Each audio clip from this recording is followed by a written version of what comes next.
Hopefully from the video, you guys got the concept that a mole is a word that represents a number. So can you think of any other examples of words that represent numbers that we use every day? So some things that I have come up with: dozen. We all know a dozen means 12. We could have a pair. We know that means 2. We could have a ream.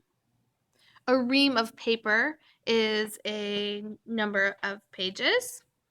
Okay. So we have lots of words like this.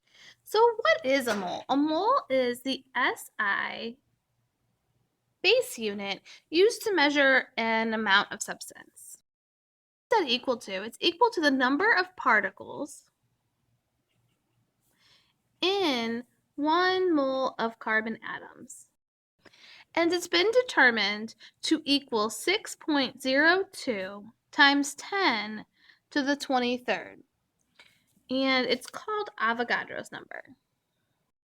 So as you can see, 6.02 times 10 to the 23rd, we would move the decimal over 23 times to the right to figure out what it would look like. And that's a really, really, really large number. So the mole is going to be useful for counting. So the mole is useful for substance amounts, but it's not useful for counting big things like eggs or basketballs and stuff like that. You're going to have way too many, like the song was saying. So before we specifically talk about conversions using moles, let's just review conversions. So if you buy 8.5 dozen eggs, how many eggs is that? Well, you'll need to know conversion factor. You'll need to know that 1 dozen equals 12.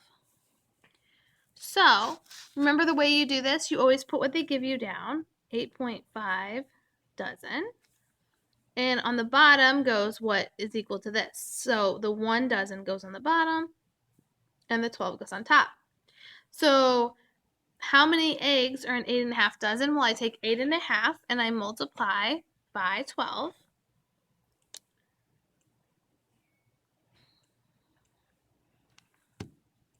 So 8.5 times 12 is 102 eggs.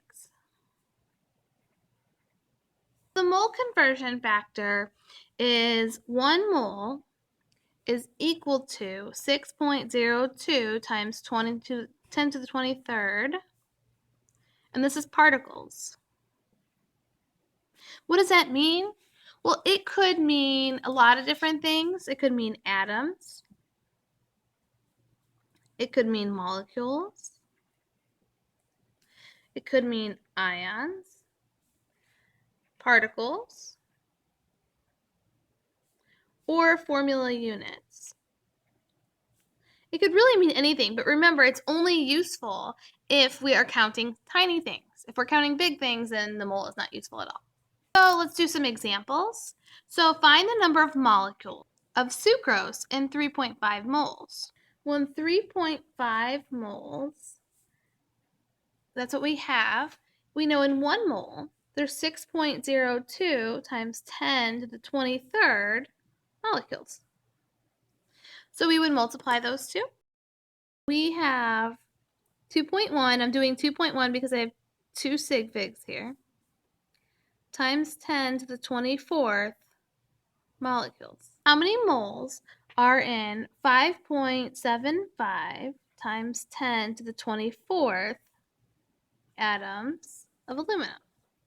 Well, this time they give me atoms, so atoms has to go on the bottom. So there's 6.02 times 10 to the 23rd atoms in 1 mole. So this time we're going to divide. So we're going to do 3 sig figs here, so 9.55 moles of aluminum. Now, you are going to have 5 practice problems. And on these practice problems, you must show your work. You must show it in dimensional analysis format to receive credit for doing it. So here are your answers to your practice problems so you can check them. And remember, you have to show all of your work in order to get full credit.